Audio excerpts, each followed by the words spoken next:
et il dit, viens. Pierre sortit de la barque et marcha sur les eaux pour aller vers Jésus. Mais voyant que le vent était fort, il eut peur. Et comme il commençait à enfoncer, il s'écria, « Seigneur, sauve-moi » Aussitôt, Jésus étendit la main, le saisit et lui dit, « Homme de peu de foi, pourquoi as-tu douté ?» Et ils montèrent dans la barque, et le vent cessa. Ceux qui étaient dans la barque vinrent se prosterner devant Jésus et dirent, « Tu es véritablement le Fils de Dieu. »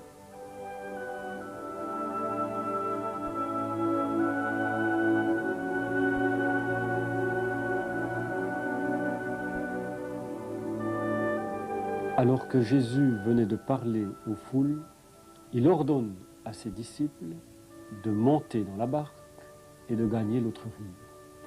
Puis Jésus renvoie la foule et il va prier sur la montagne. Je suis toujours très touché par ce que fait et dit Jésus.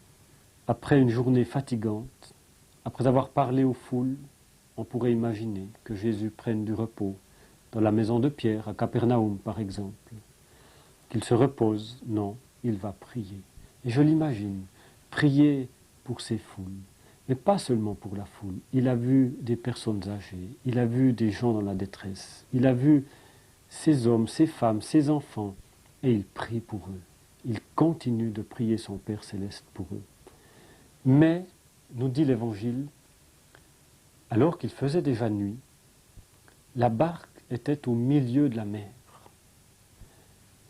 Et Jésus vit que les disciples avaient de la peine à ramer. Comme cette parole me touche, parce que Jésus est celui qui voit quand nous avons de la peine à ramer. Il le voit, il le sait. Nous ne le savons pas, mais lui, il le voit. Et il va rejoindre ses disciples en marchant sur les eaux. Jésus est le Fils de Dieu. Il n'est pas limité comme nous. Et d'abord, ils le prennent pour un fantôme. Ils ont peur, mais il leur dit, rassurez-vous, c'est moi. Nous ne voyons pas toujours Jésus intervenir dans nos vies. Nous ne le reconnaissons pas, mais il vient. Il vient dans nos moments difficiles. Il voit que nous avons de la peine à ramer. Est-ce que nous sommes prêts à le laisser approcher de nous? Est-ce que nous sommes prêts à recevoir cette paix du Seigneur qui veut venir dans nos vies? C'est un miracle qui fait rêver de pouvoir marcher sur les eaux. Mais je pense qu'au-delà du rêve que cela peut créer en nous, il y a un côté extraordinaire que Matthieu essaye de nous communiquer. Et pour bien le comprendre, il faut d'abord savoir une première chose. C'est que dans la mentalité de la Palestine à l'époque, lorsqu'il y a de l'eau, une surface d'eau, il y a en même temps cette appréhension que sous l'eau, il y a des forces mystérieuses, des forces peut-être dangereuses, en tout cas des forces qui ne sont pas positives, qui peuvent se mettre en route et se déchaîner contre les hommes et leur faire du mal.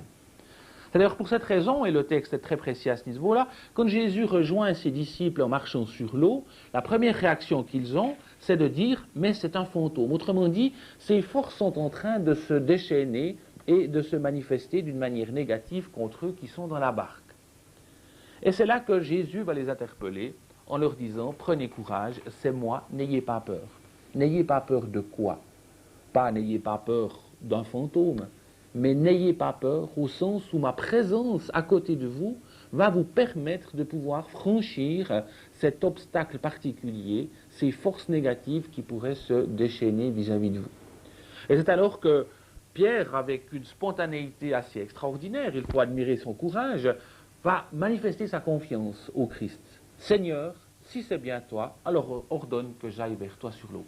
Autrement dit, si je le retranscris dans la manière dont nous avons essayé de comprendre ce texte, ça veut dire, ordonne que moi aussi je vienne avec toi, capable de marcher sur ces forces négatives, sur ces forces qui sont capables de peut-être nous créer des problèmes et des problèmes importants. Et Jésus lui dit, viens. Et Pierre va pouvoir marcher sur l'eau. Et nous voyons à ce moment-là cette relation extraordinaire du disciple et de son maître, une relation d'ailleurs qu'il nous est possible aussi à nous aujourd'hui de pouvoir vivre, cette relation de confiance qui fait que le disciple avec son maître est capable alors d'affronter les forces négatives qui pourraient toujours se déchaîner contre eux. Mais malheureusement, il arrive ce qui très souvent arrive, c'est qu'au lieu de se réjouir et de continuer de vivre dans cette confiance qu'il a vis-à-vis du Seigneur qui marche devant lui, voilà que tout à coup Pierre remarque les difficultés autour de lui. Il fait attention à ses forces, et le texte est clair lorsqu'il dit « quand il remarqua le vent ». C'est-à-dire quand il remarque où il se trouve dans cette situation, une situation de péril qui ne dépend en fait ou sa sécurité ne dépend en fait que de la présence du Christ, mais tout à coup on a l'impression que ces événements autour de lui, cette tempête qui s'est déchaînée, ces vagues qui bougent, tout à coup on a l'impression que là c'est quelque chose qui va l'engloutir, et alors Pierre perd cette confiance et il s'enfonce dans l'eau. Avec ce cri, ce dernier cri, mais Seigneur, sauve-moi. Un cri que nous pouvons aujourd'hui encore dire, que nous pouvons encore adresser au Seigneur. Seigneur, sauve-nous lorsque nous avons l'impression qu'à notre tour, nous sommes en train de nous enfoncer dans quelque chose qui nous aspire, quelque chose de négatif qui essaye de nous enlever notre vie spirituelle, notre vie de chrétien, voire même notre vie éternelle tout court. Et alors il y a cette exclamation et cette réflexion de Pierre, Seigneur, sauve-moi, avec cette réponse extraordinaire. Jésus ne lui dit rien tout de suite. La première chose que Jésus fait, c'est de tendre la main. Jésus étendit la main, le saisit. Et après, il va lui dire quelque chose. Comme ta foi est petite. Mais pourquoi as-tu douté?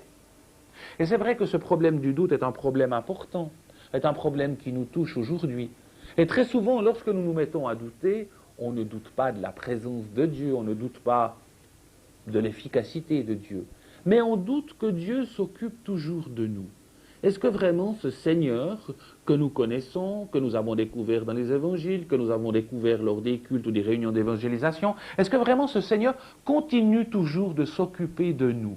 Et en particulier lorsque nous traversons des moments difficiles, des tempêtes particulières, est-ce que le Seigneur s'occupe toujours de nous? Seigneur, sauve-nous.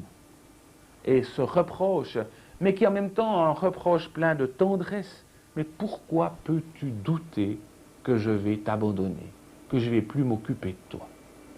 Et cette histoire extraordinaire se termine alors par cette réconciliation en quelque sorte, où Pierre peut retrouver la confiance qu'il avait dans son Seigneur, et les deux vont alors monter dans cette barque qui évidemment représente l'Église, représente nos communautés, représente en fait cet îlot de l'Évangile au milieu du monde avec tous ses problèmes et ses difficultés, et ensemble alors il est possible véritablement de pouvoir continuer de naviguer en n'ayant que cette réflexion pleine de louanges. Oui Seigneur, tu es vraiment Fils de Dieu.